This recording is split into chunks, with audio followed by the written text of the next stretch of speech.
Baik, di Ngeremon interview kali ini saya kedatangan seorang teman, seorang sahabat.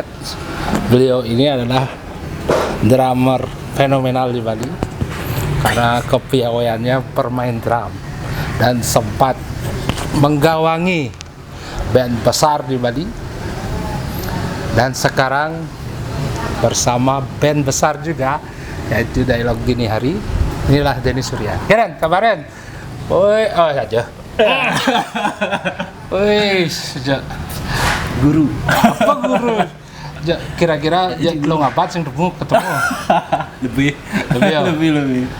Beliau ini memang sangat sibuk sekarang, sibuk mixing kan, project-project DDH, sibuk yang lain. Ya. Jani kan sibuk jadi bapak rumah tangga, beliau. Ya, biar saru lah. Dan banyak hal ini kalau takon ini sebenarnya. Silakan Ji. Karena saya mewakili teman-teman pemirsa Ngeremon, mewakili. Dan Jani, kenapa harus jadi DDH dan pertanyaan pertama? Kenapa harus? Gini ya. Sebenarnya kan kalau kenapa harus sama DDH? Nggak ada keharusan sebenarnya. Ya. Sama seperti kenapa saya harus sama istri saya? Kan sangat relatif. Kalau kenapa sama DDH ya karena bahasa tadi campur kan? Campur. Soalnya bahasa Balinya agak besalus. Gitu. Saya hobi bekerja sama dengan banyak musisi. Dari saya mengenal musik. Kan? Jadi kenapa ada DDH? Karena saya kenal sama Dadang dari lama di luar DDH, sama Zio lama di luar DDH, ataupun sama Ian Joshua dan Mark yang sebelumnya di DDH, penggagas DDH, dan beliau yang rekam. Nggak ada beliau, nggak ada DDH. Dang, kasih salam Dang.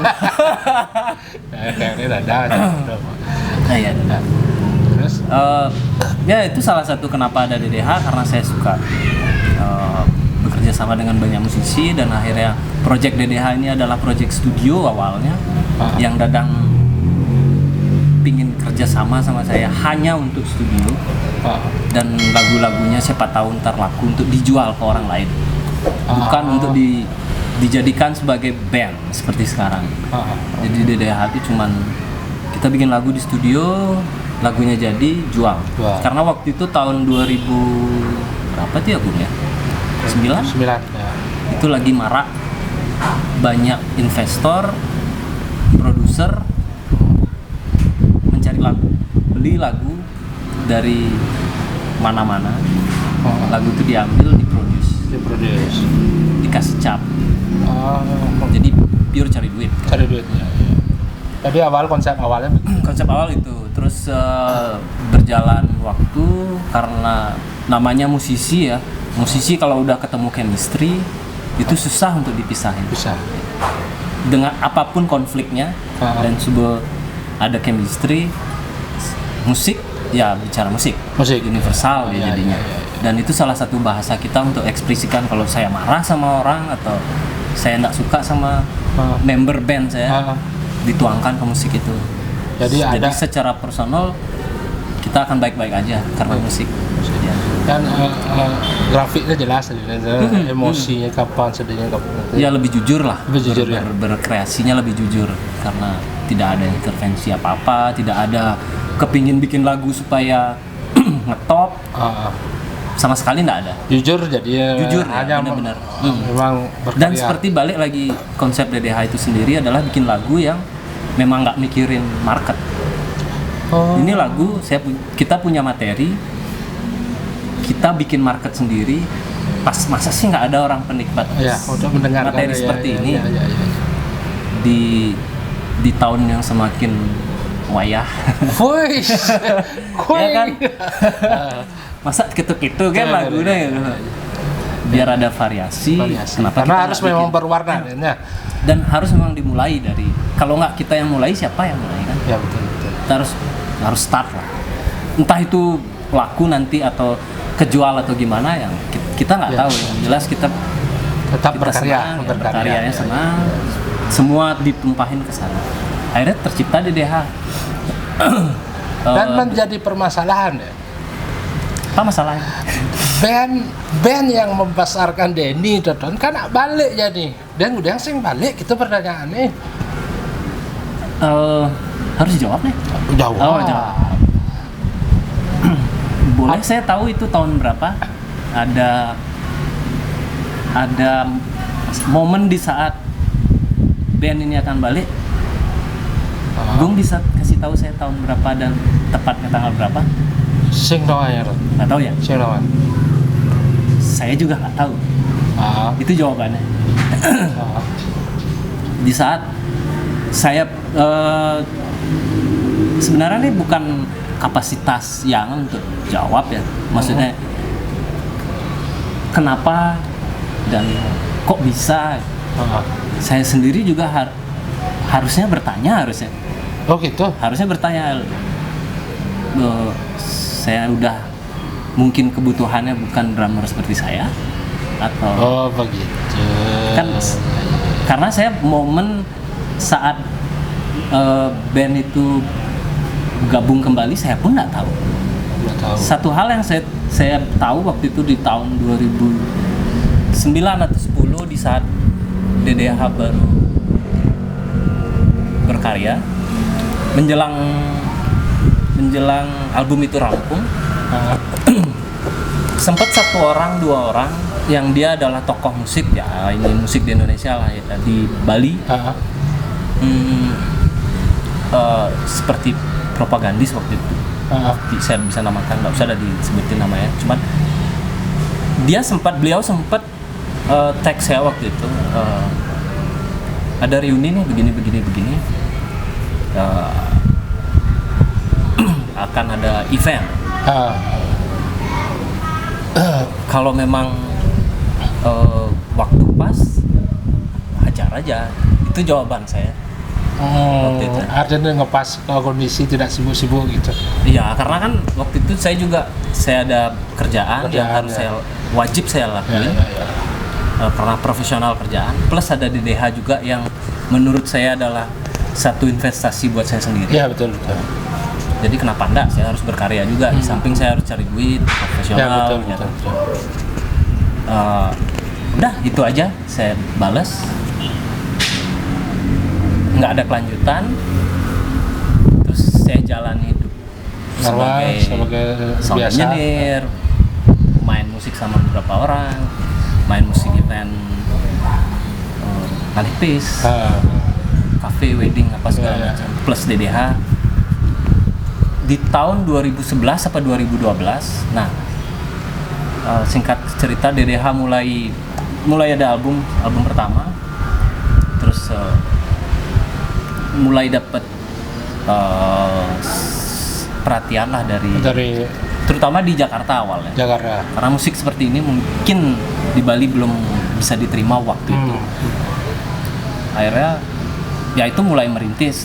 Saya harus ke Jakarta sama bandnya bolak-balik. Entah itu gig berbayar atau hanya datang ke sana hanya untuk silaturahmi sama orang yang menurut mereka itu penting untuk karirmu selanjutnya. Ayo, selama itu positif buat saya kan. Sama saya berjalan itu terus sampai ada akhirnya yang mention saya, karena saya jujur waktu itu sangat jarang untuk stalking buat sosial media atau apa. Sosial media benar-benar hanya untuk fun aja. Kadang-kadang ngomong jaruh di sana, maksudnya no meaning. Sosial media no meaning kayak waktu itu. Yang lebih meaning adalah waktu itu having fun sama band, searching alat-alat baru, belajar ibu-ibu, belajar ya. Terus ada yang mention, ada yang teks kalau loh kenapa nggak begini, katanya salah satu membernya akan gabung balik gitu. Hah? Saya kan nggak tahu ya. karena momen di saat itu pun komunikasi pun tidak ada informasi ke saya. Kayak misalnya gue ngundang saya untuk interview, kalau saya nggak ditelepon, kalau saya nggak dikasih tahu, mana saya tahu kan? Ya, saya kan? Ya, betul. Nggak tahu saya. Ya. Sekarang gue komunikasi, oh ya, yuk, saya ada waktu. Selama ada waktu, ya. Let's go. Ya. Itu sih. Oh begitu. Iya.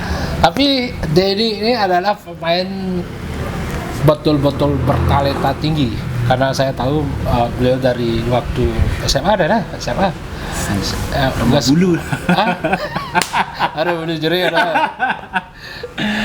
Dari mewakili Badung kan? Ya, Badung. Gung sama Denpasar ya? Ya. Dan memang kompetisi. kita sempat musuhan dulu. Festival. Akhirnya memang tahun kuda deh. 99 ya. Tapi kenapa pertanyaan dia harus drum padahal dan main piano dua gaya sebenarnya? Siapa bilang gue ya, orang? Nggak, main piano cuman ini aja. Main gitar, kalau ini main gitar, woi. Bisa bedik kan. Terus kenapa harus drum pertanyaannya? Karena jatuh cinta aja sama drum. Karena menurut saya di drum saya bisa ekspresikan semua ekspresi saya yang ada di otak tanpa harus berpikir. Jadi kalau gitar misalnya saya harus ekspresikan, saya harus apa ini? Chordnya gimana nih? Gitu. Ya. Jadi nggak bisa langsung kayak baca koran kanan kiri, nggak bisa gitu. Tapi kalau drum mungkin saya lebih spontan ya. Jadi saya mau begini nyidangin, kayaknya paling latihan kejepin, tapi at least secara garis besar ekspresi itu sudah 80% sudah ada. Sudah bisa saya presentasikan di drum. Dan kesibukannya apa aja nih dan sebenarnya? Cekalan mereka jadi di Jamaika.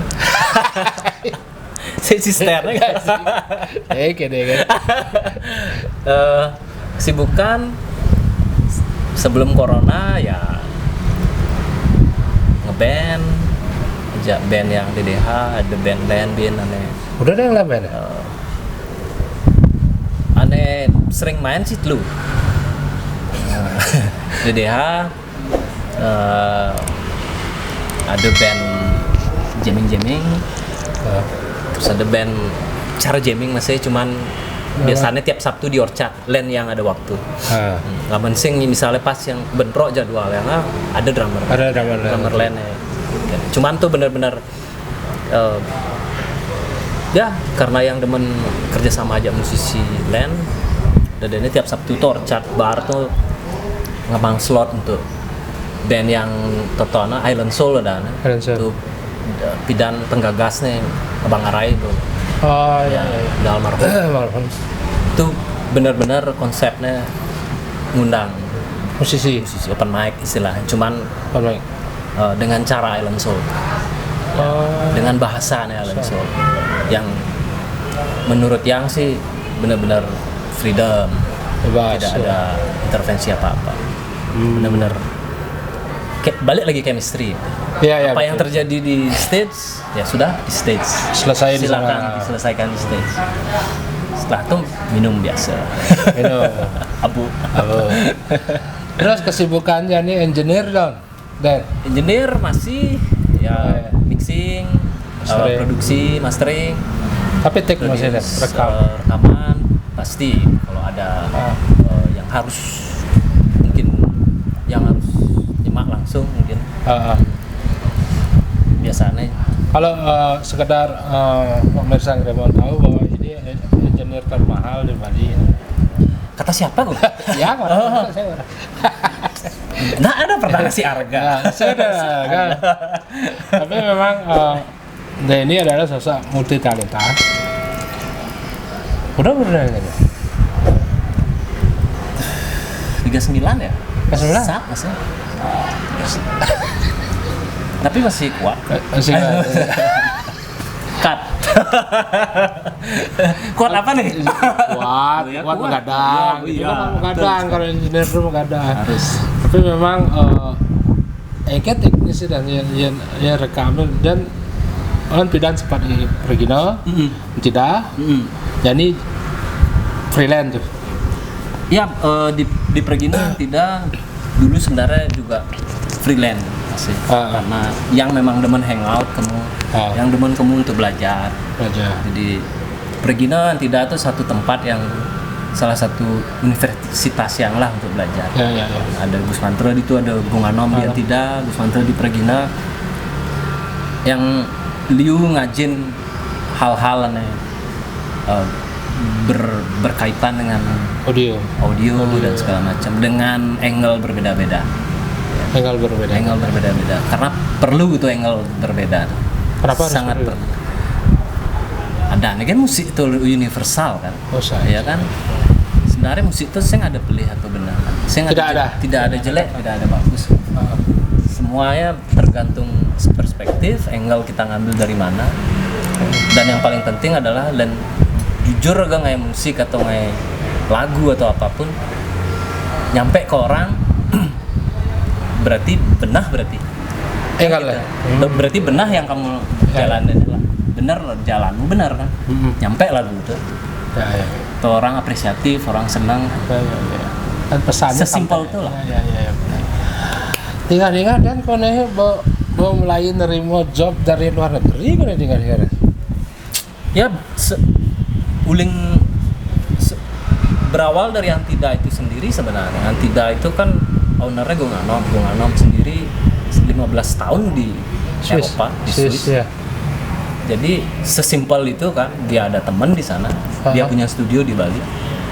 Ya, dia kasihin kerjaan ke studionya dia kan. Di situ kan keluar arahnya. Keluar dari sana tahu kalau orang luar tuh kengken culture-nya untuk bekerja di bidang musiknya jadi ilmu dari sana jadi akhirnya kan merembet dengan ini tahu kita terbiasa culture maksudnya kita bisa beradaptasi dengan mereka orang-orang luar itu yang dan tadi orang yang agak melenan soalnya culture budaya ya bekerja misalnya di bidang musik dan musik ya apalagi di bidang produksi gitu. Contohnya? Satu contoh misalnya penempatan produser seperti yang saya share. Lain di luar benar-benar yang sebagai engineer setelah engineer ada produser yang finisher. Saya engineer ngemang ide kan, perspektif. Ini perspektif yang untuk lagu yang kamu artis pun tidak intervensi sama produser. Produser jarang. Maksudnya ada yang seperti itu, tapi jangan pakai saya. Silakan kamu produserin sendiri atau kamu cari musik maker lain yang kamu bisa ajak TikTok. Bisa ajak TikTok. Kalau mau pakai real produser, saya punya telinga. Saya tahu apa yang saya dengar, apa yang saya suka, saya tahu. Kamu pakai jasa saya, ikutin rule saya, kebanyakan gitu jadi. Ada culture yang seperti itu. Jadinya yang kan harus adaptasi. Culture begitu ya. Nah, kan artis demen dengan penyanyi ini misalnya. Sekan demen dengan cara nenek produser orang itu cara saya. Pokoknya gaya kan gitu. Peragatin kan. Ini tugas sih gini. Nah, benar-benar harus adaptasi dengan total. Dan kebanyakan produser angle-nya bukan dari segi musikal. Itu yang banyak saya belajar juga. Dari segi apa sebenarnya angle-nya? Macam-macam filosofi. Satu kata. Ada satu kata nih menurut dia misalnya ini satu kata ini benar-benar balik lagi ke filosofi ya. Itu satu katanya benar-benar cara warna barak di lagunya. Nah, regedot pang baraknya sing hilang sampai ke fade out sampai ke terakhir lagu gitu. Ini caranya mengerti gitu. Kan coba dijelaskan sedikit gitu. Akhirnya begitu. Akhirnya dengan ngikutin cara ia bekerja,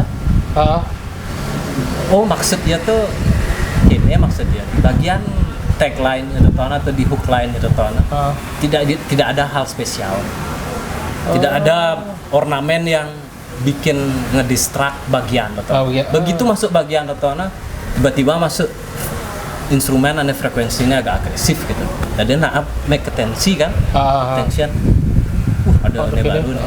3 kali 2 kali 4 kali dengerin, ternyata di balik sound ada lirik aneh garis di garis bawahi aja ya.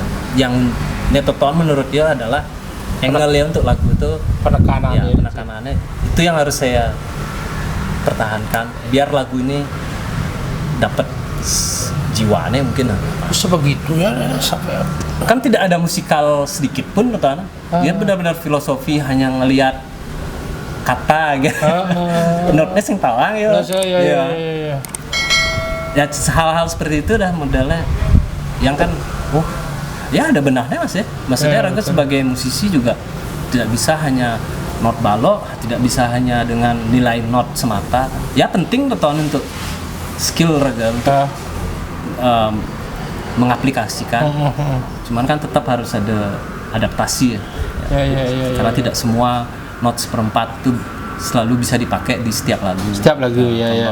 Triplet tidak bisa dipakai setiap lagu kan. Hal-hal seperti itu sih. Make a decision istilahnya. Masalah halus dia. Halus dia. Dan DDH kudang album jadi pada. Album. Dalam hati self 5 album. Terus 5 album, tapi sing kok nyang full album. Ada album kedua mini album ketiga hanya piringan hitam. Vinyl. Piringan hitam 7 in yang kecil. Itu album ketiga. Tapi karena yang namanya DDH itu rekaman deh. Ruwet. Apaan ruwetnya? Secara Dadang tuh nak rekaman ruwet deh. Ya bisa isi ngordo ya kurang deh. Kayak 2 minggu isi ngordo ya kurang. Coba pikir. Iya. Sebenarnya ya Dadang intinya pas tonton kan pas waktu jago pertama start masih belajar semua kan. Jadi goalnya adalah benar-benar mendapatkan sound aneh apa yang dia dengar dari telinga ya. Keinginan sesuai keinginan dia apa yang dia dengar. Ya keinginannya berarti kan lewat telinga ya. Misalnya ya ningah dobro atau ningah akustik. Caranya pang ningah bunyi akustik itu cara Raga ningah langsung gitu misalnya. Hanya sesimpel itu kok sebenarnya. Filosofi DDH tuh dari awal tuh. Drum apapun begitu. Caranya pang ningah drum tuh ya main higis, ya main keras, ningah agak keras gitu. Dia headnya usah, dingahin usah. Tuningnya kendor goyangnya gitu. Itu kan sebenarnya sesimpel itu sebenarnya. Filosofi ini. Cuman memang mendapatkan sound seperti itu kan dibilang ribet.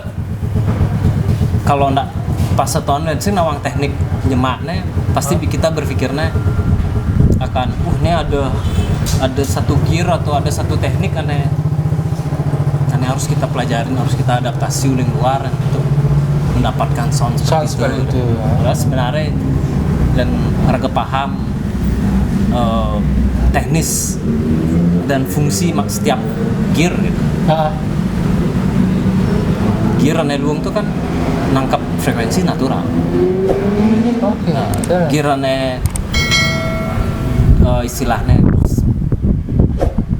biar laku aja pasti kebanyakan dia memberikan lebihan deh kan Ajinomoto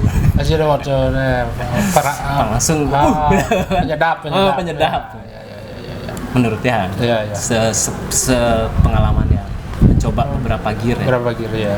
Justru gear-gearannya high end gitu ya benar-benar jelek. Ini kan source-nya gitu ya baca source ya. Semakin natural yang capturing. udah usah ya kasih usah. Iya, Makanya kan ya yang cara memanipulasi pas tahun agak ribet karena memang ya otomatis di tahun-tahun kan gear masih belum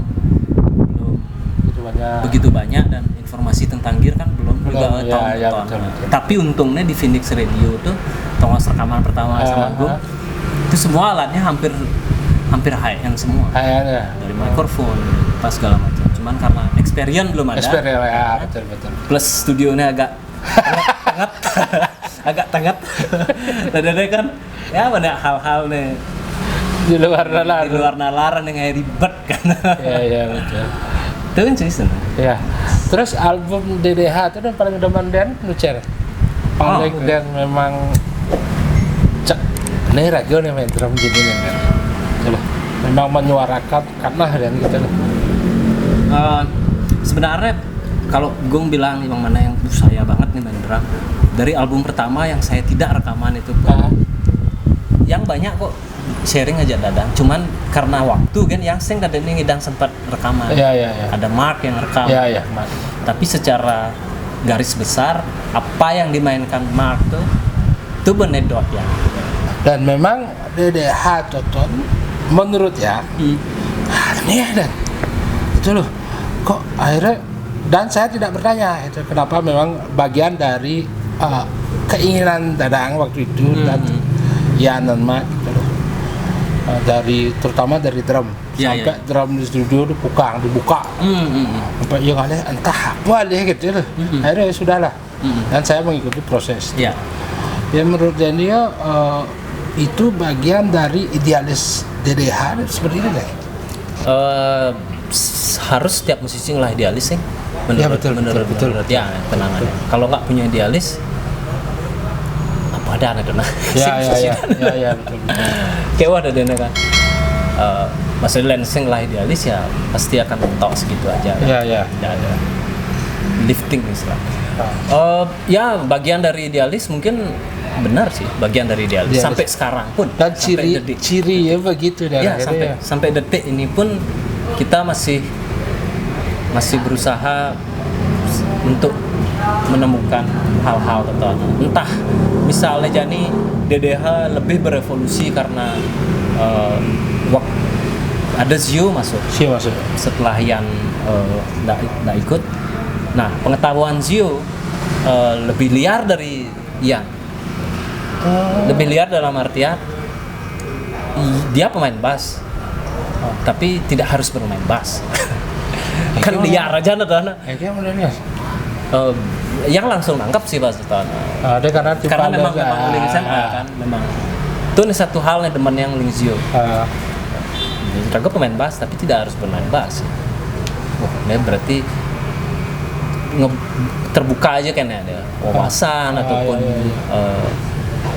segala kritik saran tuh berarti delemonnya terbuka lah uling awal yang ketemu meskipun dia delemannya agak saklek ya cuman secara musikal di musik gitu ya sangat luas kan ada sampai Jani yang menggunakan scene tapi scene aneh benar-benar dieksplor sama dia tidak scene yang preset toko gitu misalnya artinya ya ulik ya apa kebutuhan scene yang cocok untuk DDH di berusaha yang pang nyambung lah pang dari pang ngeblend aja apa neglah DDH oleh awal folk dan ini berevolusi folk tidak harus akustik kan betul tidak harus akustik gitar pokoknya internet raga aja Dadang aja lu DDH nya harus selalu berevolusi. Harus selalu berevolusi. Artinya dari waktu ke waktu gitu. Dari waktu ke waktu. Ya. Karena menurut Tiang memang harus begitu ya kan. Menurut Tiang begitu sih. Di samping kita harus mempertahankan satu idealis kita yang mungkin benang merah mungkin ada aneh. Ya. Folk gitu. Orang berfolk. Folk itu kan sebenarnya bukan musik nih kan. Folk itu apa nih? Lirik kan? Liriknya. Ya. Subjek yang diangkat, sebenarnya tema yang diangkat. menurut bacaan kan begitu. Awal mula folk itu malah nganggo gitar tele tahun kan bukan harus akustik. Cuman memang ada masa atau momen aneh musik gitar bolong menjamur ya kan istilahnya ada musik senja plus ada playlist di Spotify, di iTunes atau di platform digital tuh ya playlist melabelkan musik senja atau indie folk gitu. Dan hampir konyang udah dianggap sih aja ya akustik udah dianggap sih dan ngelah perspektif bahwa folk tuh gitar bolong. Jadi arahnya kemungkinan. Sebenarnya kalau Ale tidak harus gitu. Tidak harus ya. Terserah kalau mau berevolusi silakan dan memang nyaman itu silakan. Cuman memang DDH sangat comfort zone tuh hampir berusaha untuk tidak berada di comfort zone, di zona nyaman. Karena itu makanya kenapa berevolusi ya karena kalau nggak gitu bosan kita. Bosan ya, karena selalu keluar dari zona nyamannya gitu ya. Nah modelnya gitulah, Pangrago menemukan lagi hal baru. Hal baru. Karena seharusnya memang begitu ya, memang harus menggali terus. Kalian harus sih sing, cuman menurut yang timpal-timpal lah, ya kita di musik kenapa tidak seperti itu? Nggak ada salahnya kita berkembang. jadi dari kini ada modalnya dari hingar-bingar ya dan bermain rock sampai bermain DDH yang hanya bertiga. Ini kan menyesuaikan kondisi itu. Pastinya kan ada adaptasi kan. Pasti. Ya. Dari awalnya nih ngunyin gitar doni nih caran gitu kan full high gain tiba-tiba main aja gitaris nih patuh nganggo gitar band Navikula nganggo high gain masih tapi ini main akustik gitu dengan tipikal beda pasti adaptasi sih cuman awal-awal memang itu bukan zaman yang satu panggung aja Navikula lolot Navikula kan sering di share aja dadang lagu ini lah lagu kene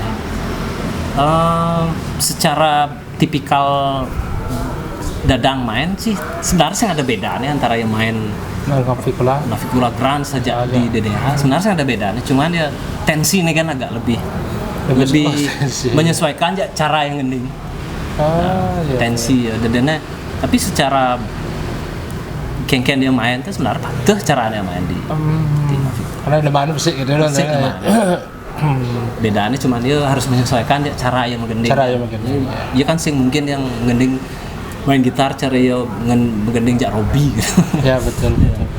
Yang pun begitu cuman secara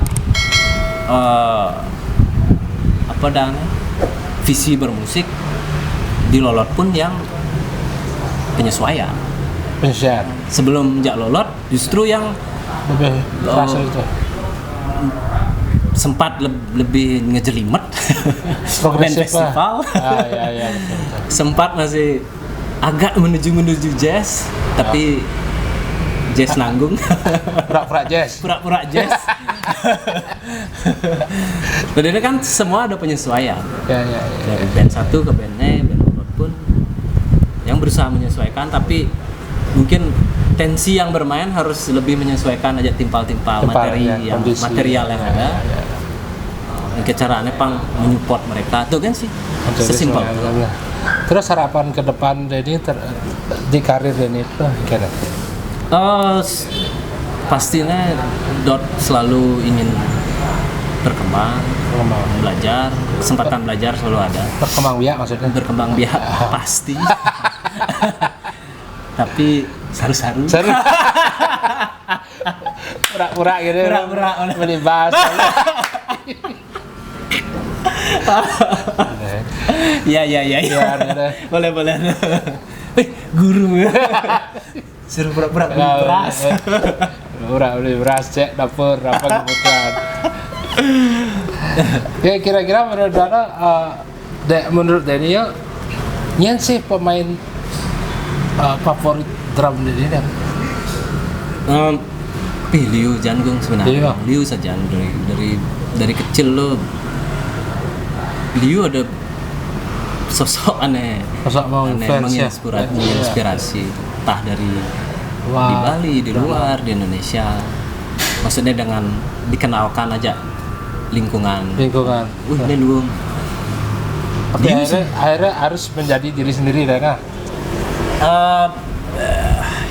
Ya harus menyesuaikan aja kapasitas diri sendiri. Mone ya bidang kan kudiang. Tapi ya harapan Denny untuk pemain drum pemula, kira-kira drum pemula ya harus rajin belajar kan sih. Rajin berlatih. Kalau drum kan yang diperlukan tuh latihan sebenarnya. Membiasakan diri apapun terus latihan apapun.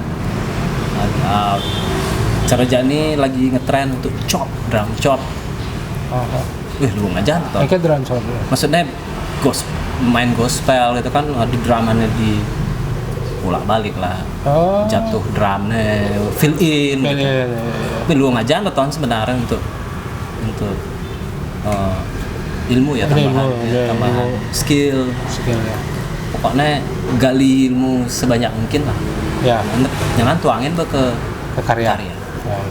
Karya ya tetap menjadi karya kita sendiri dan ya semua butuh proses. Ya. Ingat kalau jadi kalau menggending kan ya? Sudah. Wah. Di lagu Bali kalau Wih, lagu Bali ya. Nah, gaen musik lagu. Terima kasih banyak Dan. Siap. Sudah meluangkan waktu. Sehat selalu. Sehat selalu dan keluarga. Go away corona. Go away corona panggal lewat. Aja. Sibukan ini semua jalan bin. Ya, secara. Sukses juga. Ya, sukses selama DDH. Makasih. Salam ya Dada. Siap. Terus yang dekuk tangan. Kayak mana ya? Ya, siap. Ya. Ada makasih Dan. Siap. Baiklah pemirsa, itu wawancara saya dengan Denny Surya, sosok yang fenomenal di Bali. Dan saksikan terus Ngeremon interview karena ada orang-orang hebat di sini, percaya sama saya. Baik, terima kasih. Om Santi Om.